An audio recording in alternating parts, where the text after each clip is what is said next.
Project Management Insights, providing project managers with professional development in the interpersonal skills areas of leadership, team building, and communication. Hi everyone. Today I'm going to talk to you about those control freaks, the people that you work with that tend to want to take over and control everything. And I want to firstly start by asking you how comfortable you are with conflict and meeting conflict head on. And the reason I'm asking that, I guess, will become obvious as we get into this podcast episode. So, I've just found a note that I'd written myself about controllers or control freaks. And that note says, controllers don't like conflict. What I've noticed is they prefer to avoid conflict at all cost because that makes them feel more comfortable and more in control. And the other thing that I've written down is that they prefer to have third-hand or second-hand conversations. Have you noticed that a control freak will not necessarily speak to you directly? What they will do is they will send a messenger, or they will pass a message on via a second party or a third party. They'll have a conversation with someone who then has a conversation with someone, and then it gets back to you.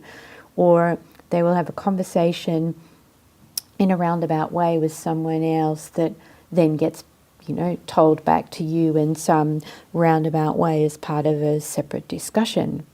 So it's really, really valuable to know that any of these controllers that you have in your team, the people that want to control the information, don't want to pass it on, the people that tend to want to take over control of a specific task or a subset of tasks, and in meetings that might look like them controlling the conversation by putting forward their ideas, being loud, not wanting to listen, just really, really being in that control, I'm in control space, that this is really what's going on for them underneath, or one aspect of it. And if you are open and able and willing to meet conflict head on, you have a better chance of managing your controller or control freak. Why do I say that? Well, if I'm a person that wants to avoid conflict at all cost because in my mind I don't think I will win, I have a story about what I've got to say isn't worthy, what I've got to say or what I do is not good enough, and this insecurity is underlying what you will notice about most control freaks or people in that controlling position, then they will avoid the conflict so that these particular thoughts and beliefs that they have don't continue to surface all the time. And so if you meet the control freak from a place of being willing and open to meet them with conflict, so to set up what wouldn't be normally termed a conflict situation by going to them and raising the subject, by opening up a heated discussion. And yes, sometimes the discussion will become heated because they have such a strong opinion about things that they won't like it that you have actually questioned what it is that they're thinking.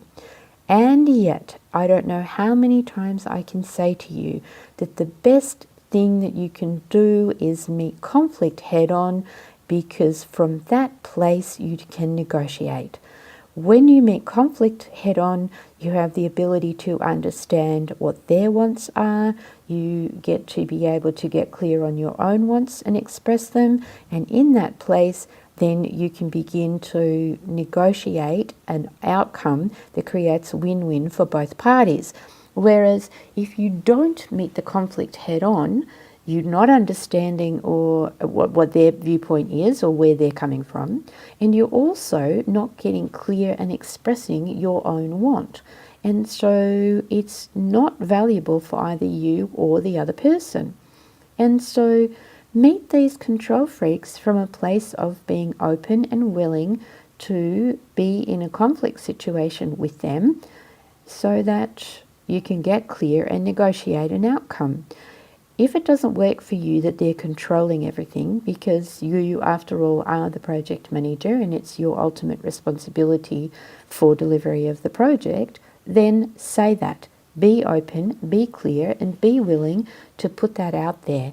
And if you have difficulty with any of this, then maybe it's time to consider some personal development work or some coaching work to assist you to get to the place of being comfortable with it. You will not understand how valuable it is to be comfortable in conflict until that's where you sit. I'm one of those people that used to hate conflict and avoid conflict at all cost, and I never ever realized how valuable it is to be open and be okay in a conflict situation until I've questioned all my thinking and I'm now able to do that, and nothing's a problem anymore because I always have a way to meet any situation from a place of rationality and understanding and then negotiation.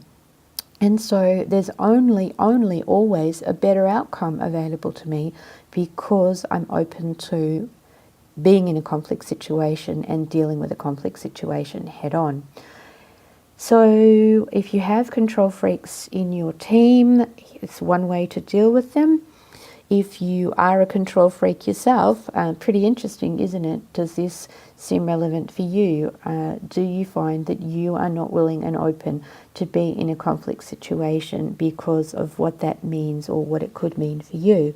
And if so, what beliefs, and from your childhood I'm going to say, what beliefs have you brought with you into this situation, into the workplace, that has you believing that you need to be in control of everything in order for the world to be okay?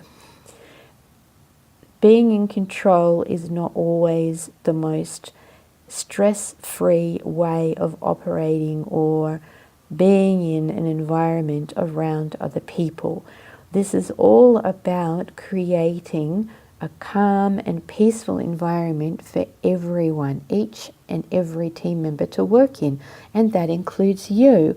And so what you're aiming to do is get a better understanding of either yourself or the person that's in this controlling state in order to be able to find a way to create a better and more peaceful option or possibility for dealing with a situation at any given time.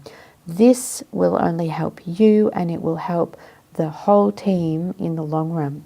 So notice if this is you that are in this space of being controlling, and if you feel that even at certain times you get into this controlling, need to control mode, then stop and notice what's going on for you in your mind, in your thinking mind. What sort of thoughts and beliefs do you have about yourself, about the others in the team, about the situation? And you might like to write them down and just pay attention to them. Just notice that they're there. Don't judge them, and be open to looking at and perhaps questioning those beliefs, because what I've noticed is what's going on in my mind is not always the truth. It's not always the actual reality. And so what you're looking to do here is to find a better, more calmer response and reaction to the times when you feel you need to be controlling, and all the times when you come up against a controller or control freak in your team. So I hope this has been valuable, and I'm interested in understanding if this works for you or if you see that there's issues with it. Please drop me a line at Karen@projectmanagementinsight.com with your comments about it, because I'd love to have a conversation with you about control freaks and or your own sense of when you go into this control mode. It's something that I am passionate about and very interested in looking at, understanding more and learning more about. So till next time, enjoy your week. Thank you for listening to this Project Management Insights podcast. Be sure to visit projectmanagementinsight.com and sign up for our monthly newsletter or to receive updates on upcoming training.